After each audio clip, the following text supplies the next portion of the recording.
पहले हम यूरोपीय संघ का मैप देखेंगे। आपसे पूछा जा सकता है कि यूरोपीय संघ में कौन कौन से सदस्य हैं, या फिर 1 2 3 कहीं भी लिख देंगे, या ABCD कहीं भी लिख देंगे। जैसे जर्मनी पे लिख दिया, या फ्रांस पे लिख दिया, या फिर देखो यहाँ पे यूनाइटेड किंगडम लिखा है, ये ब्रिटेन है जिसने हम पे शासन किया था, या यहाँ पे लिख दिया। ये कहीं पे भी ABCD करके कुछ भी लिख के पूछ सकते हैं कि बताइए ये कौन सा देश है जो यूरोपीय संघ का सदस्य है। तो आपको ये थोड़ा सा मैप ही एक बार पढ़ के जाना पड़ेगा। बड़ी बड़ी कंट्रीज जैसे कि पोलैंड आपको पता होना चाहिए, आपको United kingdom, France, Germany, Italy, ये कहाँ पे हैं, ये यूरोपीय संघ के जो देश हैं। ठीक है। नेक्स्ट है, ये झंडा है यूरोपीय संघ का। आपको पता होना चाहिए कितने इसमें सितारे हैं। ठीक है, इसके बारे में देखो नीचे भी डाटा लिखा गया है, ये आपके बुक से ही मैंने ली है फ़ोटो। तो आप ये पढ़ के जाइएगा कि यूरोपीय संघ का झंडा कैसे दिखता है, उसमें कितने सितारे हैं। सेम ऐसे ही आसियान का झंडा है, उसका चिन्ह है। ठीक है, इसमें 10 बालियाँ हैं। आपसे पूछा जा सकता है कितनी बालियाँ हैं और ये क्या दर्शाती हैं, क्या इंगित करती हैं।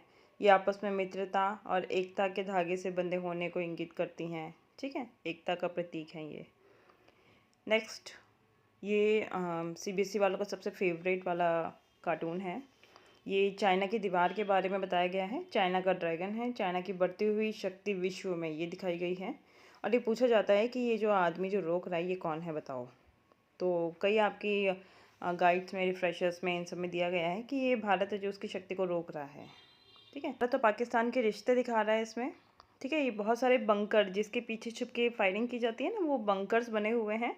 और ये भूल भुलैया है चेयरों की, जहाँ पे इन लोगों को ये समझ नहीं आ रहा कि कहाँ पे बैठ के हम शांति वार्ता करें, क्योंकि भारत और पाकिस्तान के जो रिश्ते हैं ऐसे उलझे हुए हैं। तो ये वो दिखाया गया मनमोहन के टाइम पर किस तरीके से जब 1999 में कारगिल वॉर किया गया था, उसके बाद की स्थिति है कि कैसे भारत और पाकिस्तान के रिश्ते बहुत ज़्यादा उलझे हुए थे। देखो नीचे सन भी लिखा है।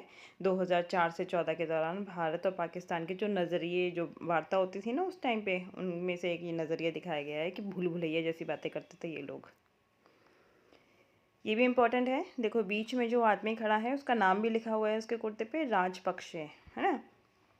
और ये क्या कर रहा है, ये टाइगर को और शेर को बैलेंस करने की कोशिश कर रहा है। और देखो ऊपर लिखा गया है, टाइगर के ऊपर लिखा गया है लिट्टे, और शेर के ऊपर सिंगली लिखा है। ये श्रीलंका की बात बताई गई है कि जो राजनीति थी, वो राजनीति बहुत ही मुश्किल हो गई थी, क्योंकि उन्हें बैलेंस बनाना था दो भाषाई या जाति के आधार पे जो लोग थे ना उनके बीच में। ठीक है, लिट्टे जो तमिल लोग थे उनका ऑर्गेनाइजेशन था, और इधर जो सिंगली लोग थे जो बहुसंख्यक थे उनके बीच में यहाँ पे वो बैलेंस बना रहे हैं कि दोनों ही बहुत ज़्यादा उग्रवादी हैं, दोनों ही लड़ने मरने कटने को तैयार हो जाते हैं। तो हमें शांति स्थापित करनी है, तो दोनों में बैलेंस बनाते हुए वहाँ के राजनेता हैं ये अमेरिका है। अमेरिका बता रहा है या तो UNO की बात मान लो, नहीं तो हम युद्ध करेंगे। ठीक है, वो कह रहा है या तो दाएं हाथ में, अगर तुम्हें बात नहीं समझ में आती है तो तुम्हें बाएं हाथ से बात समझ में आएगी। ये जनरली उस टाइम की बात बताई गई है कि जब अमेरिका जो था उसने इराक पर हमला कर दिया था। ये पूछा जाता है कि बताओ ये किसका लोगो है और इसमें किसकी पत्तियां हैं, ये पूरा जो बीच में गोला है वो क्या दर्शा रहा है। ठीक है, तो ये आपको पता है UNO का है। ठीक है, ये जैतून की पत्तियां हैं और ये विश्व में शांति को दर्शाती हैं। यहाँ पे पिजन बना है, वाइट वाला पिजन बना है, और उसके ऊपर सेना बैठी है। देखो सफ़ेद कबूतर कब उड़ाया जाता है, आपने देखा होगा, जनरली ये आज़ादी के टाइम पर हम उड़ाते हैं, चाचा नेहरू जी ने भी उड़ाया था। ये शांति का प्रतीक है ना। तो ये वाइट कबूतर के ऊपर सेना बैठ के जा रही है, यानी सेना जा रही है शांति स्थापित करने के लिए। और कहाँ जा रही थी ये सेना, श्रीलंका में जा रही थी। भेजी किसने थी, हमारे भारत के प्रधानमंत्री ने। और उस टाइम प्रधानमंत्री कौन थे, राजीव गांधी थे। ठीक है, ये शांति सेना गई थी शांति स्थापित करने। और देखो सेना के पास पीछे बंदूक भी है, तो इसका काफ़ी ज़्यादा आलोचना की गई थी कि शांति सेना नाम से सेना आई है बंदूक लेके। ठीक है, तो प्यार से तो बात करेगी नहीं सेना, नेचुरल सी बात है, सेना गई है तो वो हथियार लेके जाएगी और मार काट करके आएगी।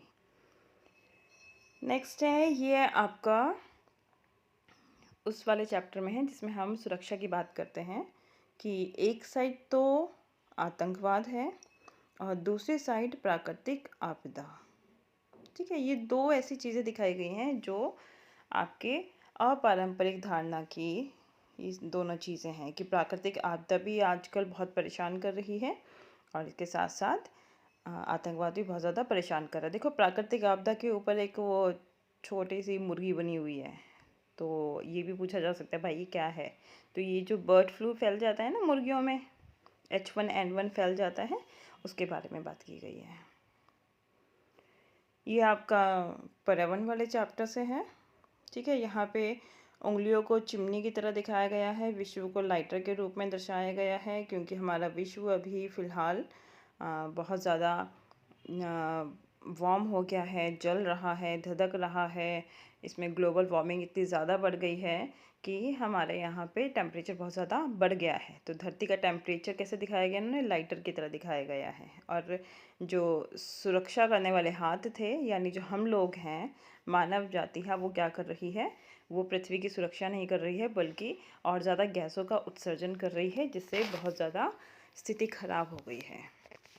तो यहाँ पे क्लोरोफ्लोरोकार्बन जो निकल रही है वो कैसे पूरे एरियाज़ में ग्लोबल वार्मिंग को बढ़ा रही है, उसके बारे में बताया गया है। यहाँ पे पानी के संकट को दर्शाया गया है कि पूरा विश्व दिखाया गया है कि बॉटल की तरह है, जिसमें जो पानी है वो कितना कम रह गया है।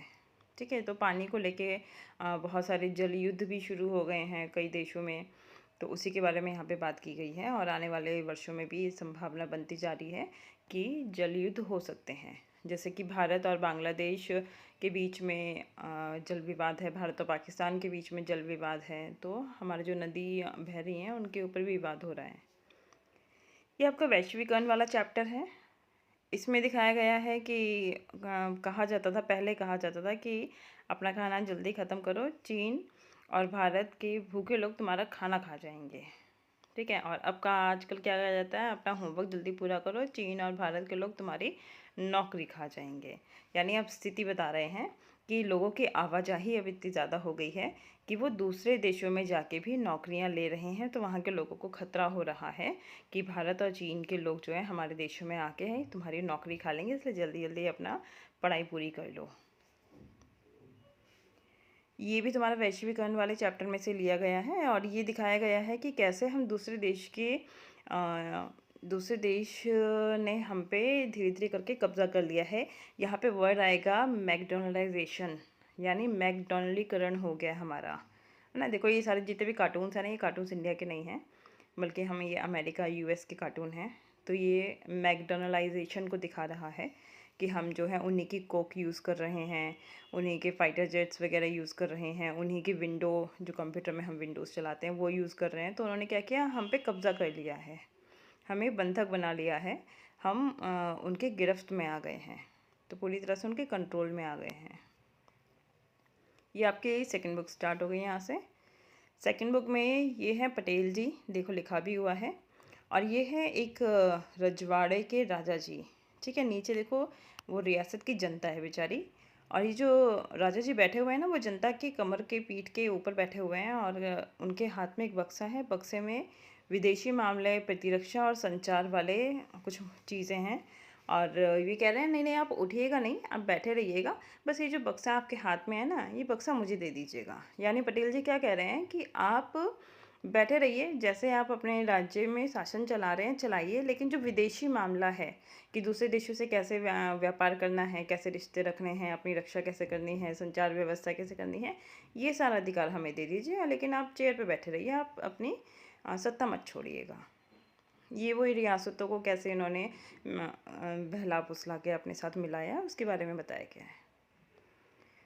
यहाँ पे जो बात की गई है वो 26 जुलाई 1953 को ये कार्टून प्रदर्शित हुआ था, और इसमें भाषा के आधार पर गठन की मांग की जा रही है कि हमारी भाषा अलग है तो हमें ज़्यादा महत्व दीजिए और हमारे नाम पे राज्य रखिए।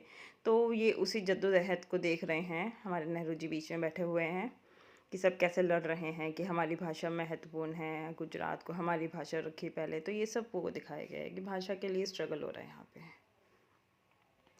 ये भी वही है, देखो नीचे रिपोर्ट है, report of the state reorganisation commission. इसको शॉर्ट में कह दिया SRC, है ना। देखो, और यहाँ पे जो चिराग, जिसको एक वो सुराही सी बनी हुई है, तो उसमें इतनी बड़ी समस्या को सेट करने की कोशिश की जा रही है। ये जो मोटे से हैं, ये समस्या है, ये भारत की वो समस्या है कि भाषा इतनी सारी हैं, उसके आधार पे राज्यों का गठन करना है। तो एक कमीशन बना दिया गया है और उस कमीशन ने अपनी रिपोर्ट पेश करी है। तो वो जो कमीशन है उसके द्वारा हम इतनी बड़ी समस्या को हल करने की कोशिश कर रहे थे। तो ये कार्टून दर्शा रहा है कि कैसे राज्य पुनर्गठन आयोग ने भाषा के विवाद को कैसे सुलझा लिया। फिर ये नेक्स्ट चैप्टर आ जाता है, आप यहाँ पे इलेक्शन कमीशन बन गया है। इलेक्शन कमीशन नीचे बैठा हुआ है, 1951 की बात है ये। और अलग अलग नज़रिए से यहाँ पे देखा जा रहा है कि किस किस तरह से यहाँ पे ये इलेक्शन कमीशन की फ़ोटो है। और इसमें ऊपर दिखाया गया है कि 1951 में जो कांग्रेस की पार्टी थी वो अपने उम्मीदवार को चुनना चाह रही थी। तो उसने इतने सारे लोगों को, जो मेन जो लोग थे, वो सब ऊपर बैठा रखे हैं। जैसे मोरारजी देसाई है इसमें, गोविंद बल्लभ पंत है, जगजीवन राम है, राजगोपालाचारी है, नेहरू हैं। तो इन सबको छाट छाट के ऊपर बैठा लिया है। इन सभी नेताओं में से इनको मेन बना दिया गया है कि इन्हीं में से कोई एक कांग्रेस के उम्मीदवार बनेगा, है ना। यानी कांग्रेस के बाकी और उम्मीदवार जगह जगह पे जहाँ जहाँ पे बनने हैं वो। और अगर नीचे दिखाई दे रहा है आपको, तो यहाँ पे है मतदान के बदलते तरीके। इसमें आपको बताया गया है कि पहले जो था वो बैलेट सिस्टम से होता था कि वो पर्चियाँ डाली जाती थी एक बॉक्स में, और अब आपकी ईवीएम मशीन आ गई है। ठीक है, वोटिंग के लिए ईवीएम मशीन आ गई है। तो यहाँ क्वेश्चन आ सकता है कि ईवीएम का प्रयोग कब से किया गया है, कब से शुरू हुआ है। तो 2005 से शुरू हुआ है। ये कार्टून तो आपके पेपर में आया भी था। तो यहाँ पे ये दिखाया गया है कि नीचे जो है वो रस्सी खींचने वाले जो नेता लोग हैं वो हैं, और ऊपर पेड़ पे चढ़ने वाले लोगों को वो गिराने की कोशिश कर रहे हैं। और देखो, राजनीति में जब पार्टी बन जाती है, सरकार बन जाती है, तो कौन सी पार्टी होती है जो सरकार गिराने की कोशिश कर रही है? तो वो विपक्ष पार्टी है। तो नीचे जो रस्सी खींचने वाले लोग हैं ना, वो विपक्ष के लोग हैं जो रस्सी खींच के पेड़ को गिराना चाहते हैं, यानी सरकार को ही गिराना चाहते हैं, सारे नेताओं को नीचे गिराना चाहते हैं ताकि उनकी सरकार गिर जाए और फिर से चुनाव हो और फिर से वो पार्टी जो जी हार गए हैं वो जीत सकें। ठीक है, तो ये हमारी भारतीय राजनीति के बारे में दिखाया गया है कि कैसे एक पार्टी दूसरी पार्टी को नीचे गिराने की कोशिश कर रही है, जो पार्टी जीत गई है उसको। इस कार्टून में दिखाया गया है कि 1971 का चुनाव तो जीत गई हैं, चुनाव की ट्रॉफी मिल गई है, लेकिन उस ट्रॉफी के अंदर बहुत सारी समस्याएं हैं। यानी 1971 के चुनाव के बाद इंदिरा गांधी को बहुत सारी कठिनाइयों का सामना करना पड़ा था। यहाँ पे तुम्हारा एक क्वेश्चन भी बनता है कि 1960 के दशक को खतरनाक दशक क्यों कहा जाता है? क्योंकि 1960 में अकाल पड़ा था, आर्थिक स्थिति बहुत ख़राब हो गई थी हमारी, हमें युद्ध का इतना सामना करना पड़ा था क्योंकि 1962 में चाइना से हम हार गए थे, 1965 में पाकिस्तान ने हम पे हमला कर दिया था, और इस टाइम पे 1964 में नेहरू जी की मृत्यु हो गई। 1966 में ताशकंद समझौता करते वक्त हमारे जो प्रधानमंत्री उस टाइम लाल बहादुर शास्त्री थे, उनकी मृत्यु हो गई। फिर इंदिरा गांधी को बनाया गया। तो यानी बहुत सारी दिक्कतें थे इस टाइम पर, तो इसलिए इसे खतरनाक दशक कहा गया। फिर 1971 में जब इंदिरा गांधी फिर से जीती, तो उस टाइम जीती तो, लेकिन उसमें बहुत सारी चुनौतियाँ भी थी उस टाइम पर। और नीचे वाले कार्टून में दिया गया है कि इंदिरा गांधी जो थी वो प्रधानमंत्री तो बनी थी, साथ में भारत के सभी राज्यों में भी वो जीत गई थी। तो वो अपने हिसाब से मुख्यमंत्री सेट कर रही हैं कि कौन से राज्यों में मैं किसको मुख्यमंत्री बना के भेजूंगी। जैसे आपके सामने सामने हुआ कि जब बीजेपी दिल्ली में जीत गई, तो अब ये मोदी जी के हाथ में था, वो किसे मुख्यमंत्री बनाएंगे, है ना, किसका चेहरा मुख्यमंत्री के तौर पे सामने लेके आएंगे। तो यहाँ पे भी वही कहानी है कि इंदिरा गांधी यहाँ पे देखो, राजस्थान में, हरियाणा में, पंजाब में, एमपी में उसका गुड्डे का जो हेड है वो फिट कर रही हैं, यानी मुख्यमंत्री फिट कर रही हैं कि ये इस स्टेट के मुख्यमंत्री होंगे। ये आपका आ गया कि जब इंदिरा गांधी 1971 का चुनाव जीत गई थी तो किसी ने सोचा ही नहीं था, जो विपक्ष है, इवन विपक्ष के साथ साथ जो सिंडिकेट लोग थे, उन्होंने भी नहीं सोचा था कि इंदिरा गांधी इतनी ज़्यादा सीटों के साथ अकेले इंदिरा गांधी जीत जाएंगी। आपको याद होगा इस टाइम पे कांग्रेस का विभाजन ऑलमोस्ट ही हो गया था, कांग्रेस आर और कांग्रेस ओ में। नेक्स्ट वो सिंडिकेट के बारे में बताया गया है कि द इंडियन नेशनल सिंडिकेट्स, जो सारे बुज़ुर्ग थे ना, वो सब जो बापू के कहने पे चलते थे वो सब, और यहाँ इंदिरा गांधी अकेली रह गई थी। देखो इंदिरा गांधी के हाथ में झंडा है, झंडे के ऊपर जो साइन है, पहले ये कांग्रेस का झंडा हुआ करता था। 1969 में कांग्रेस पार्टी में नेतृत्व के लिए प्रतिनिधित्व पर कार्टूनिस्ट ने ये बनाया है। इंदिरा गांधी अकेले रह गई थी, कांग्रेस के होते हुए भी सिंडिकेट और इंदिरा गांधी दो विभाजन हो गए थे। फिर 1969 में जब राष्ट्रपति चुनाव हुआ, ये कहानी आपको पता होगी कि जब राष्ट्रपति का चुनाव होना था तो सिंडिकेट ने समर्थन दिया, वो अलग समर्थन दिया था, और जो इंदिरा गांधी थी उन्होंने वीवी गिरी को समर्थन दिया था। तो सिंडिकेट ने संजीवा रेड्डी को समर्थन दिया था जो हार गए थे। ठीक है, तो इस टाइम जग जाहिर हो गया था कि भाई इंदिरा गांधी के हाथ में पावर है। तो वो उसी चीज़ को दर्शाया गया है यहाँ पे कि वीवी गिरी जीत गए हैं और पीछे से सपोर्ट इंदिरा गांधी का है। देखो उसके हाथ में ग्लव्स भी है। ठीक है, और यहाँ बेचारे बुड्ढे से बैठे हैं, वो सिंडिकेट हैं और ये देख रहे हैं कि जो कांग्रेस है वो हार गई है, पुरानी वाली कांग्रेस, कांग्रेस ओ। ये दिखाया गया 1967 के चुनाव में कहाँ कहाँ पे कांग्रेस पार्टी हार गई थी। विधानसभा के चुनाव में बहुमत नहीं मिला था।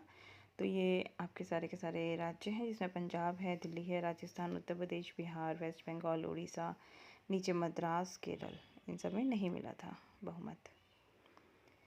यहाँ पे दिखाया गया है कि जो इंदिरा गांधी हैं, जो प्रधानमंत्री बनना चाहती थी 1971 में, और उनके साथ जो रेस हो रही थी वो मोरारजी देसाई की हो रही थी। मोरारजी देसाई तो भागते रह गए, इंदिरा गांधी जीत गई, और ये सारे के सारे सिंडिकेट बहुत खुश हो रहे थे कि हाँ, हमने एक महिला प्रधानमंत्री को बनाया है जिसको ज़्यादा एक्सपीरियंस नहीं है और वो हमारे कहने पे चलेगी।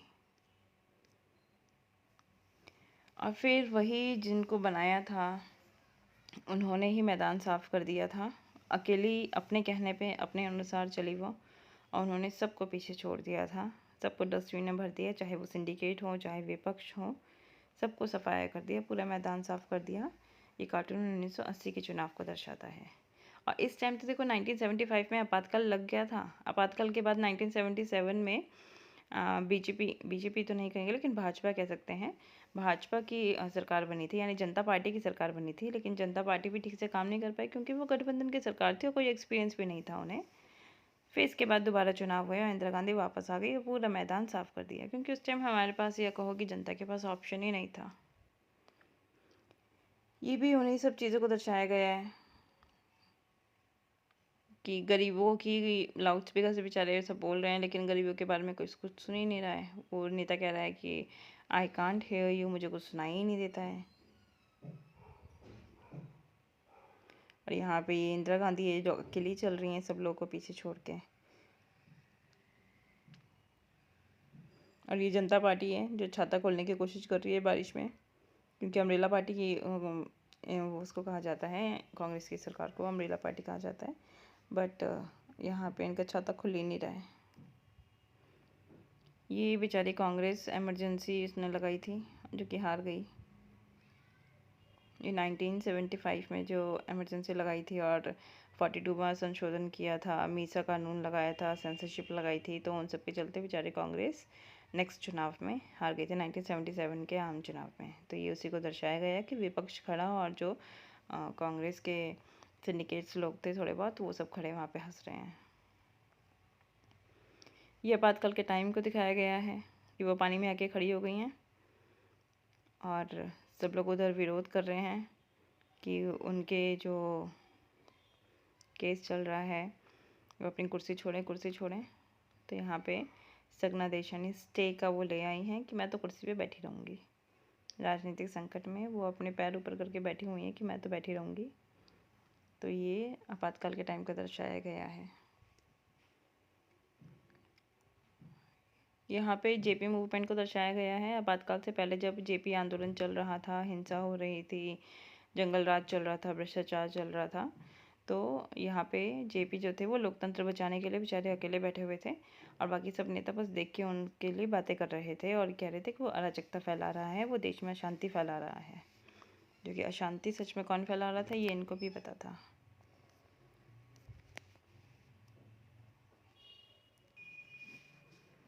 देखो इस कार्टून में दिखाया गया है कि 1971 में इंदिरा गांधी ने बहुत अच्छे से चुनाव को जीत लिया था। विपक्ष बहुत छोटा था उस टाइम पे। 1999 में स्थिति बदल गई है। विपक्ष ने गठबंधन कर करके अपने आप को मजबूत कर लिया है और सरकार बना लिया, और इस टाइम पे कांग्रेस की स्थिति बहुत ही छोटी हो गई है, यानी कांग्रेस को बिल्कुल बहुमत नहीं मिला। तो देखो सोनिया गांधी कितनी छोटी सी है 1999 में, और 1971 में देखो उस टाइम पे बीजेपी कितनी छोटी सी थी। अब वही जो बीजेपी है वो अब 1999 में गठबंधन की सरकार बना के सत्ता में आ गई है। तो देखो यहाँ पे गठबंधन के युग की बात की गई है, और ये कह रहे हैं कि हम तुम्हें लोकसभा के बाहर से बैठ के समर्थन देंगे। तो देखो समर्थन में कैसे दिखाया गया है कि कठपुतली, जब ये समर्थन बाहर से बैठ के देते हैं ना तो कभी भी नाराज़ हो जाते हैं और कहते हैं कि हम तो अपना समर्थन वापस ले रहे हैं। तो ये जो अंदर बैठी सरकार है वो गिर जाती है, वो सरकार फिर बहुमत में तो रहेगी नहीं। फिर बेचारे बाहर निकल आते हैं कि अब हम हार गए हैं, दोबारा चुनाव करवा लो। तो जो बाहर बैठे लोग होते हैं ना समर्थन देने वाले, ये बहुत खतरनाक होते हैं। तो जब ये राष्ट्रीय मोर्चा की सरकार बनी थी, गठबंधन की सरकार बनी थी, और इसमें इन दोनों ने नेताओं ने कहा था, जिसमें वाम मोर्चा और भाजपा है, इन दोनों ही पार्टियों ने कहा था कि हम लोकसभा में सीट नहीं लेंगे, हम कोई मंत्री नहीं बनेंगे, हम अपनी सीटें तुम्हारे साथ जुड़वा के ऐड करवा लेंगे, यानी हम बाहर से समर्थन देंगे। और बाहर से समर्थन देने वाले देखो कैसे कठपुतली की तरह सरकार को नचा रहे थे। ये दिखाया गया है कि जब नई आर्थिक नीति को शुरुआत हुई थी 1991 में, तो उस टाइम पर जो मनमोहन सिंह थे वो वित्त मंत्री थे और प्रधानमंत्री नरसिंह राव थे, और किस तरीके से भारत की अर्थव्यवस्था को जोड़ तोड़ करके ऊंचाइयों तक लेके जाने की कोशिश कर रहे थे जोखिमों के साथ, है ना। क्योंकि नई अर्थव्यवस्था के टाइम पर इन्होंने क्या किया था, बैंकों का राष्ट्रीयकरण कर दिया गया था। बहुत सारे जो बैंक थे उन सबको नेशनलाइज कर दिया गया था, गवर्नमेंट बैंक्स बना दिए गए थे प्राइवेट बैंक्स को। तो ये सब चीज़ें जो अपनी अर्थव्यवस्था को खोल दिया था कि हाँ बाहर की कंपनी आ सकती है, हमारे यहाँ इन्वेस्ट कर सकती है। तो ये सब करते क्या कर रहे थे, वो जोखिम उठा रहे थे कि भारत भी थोड़ा अपना विकास कर सके और विकसित देशों की गिनती में आ सके। बस इतने ही इम्पोर्टेंट आपके थे, इसमें से कुछ मोस्ट इम्पॉर्टेंट थे, और कुछ ऐसा कभी आए नहीं, मैंने कभी तो देखे नहीं। पर ठीक है, आप सब कुछ करके जाइए तो ज़्यादा बेटर है।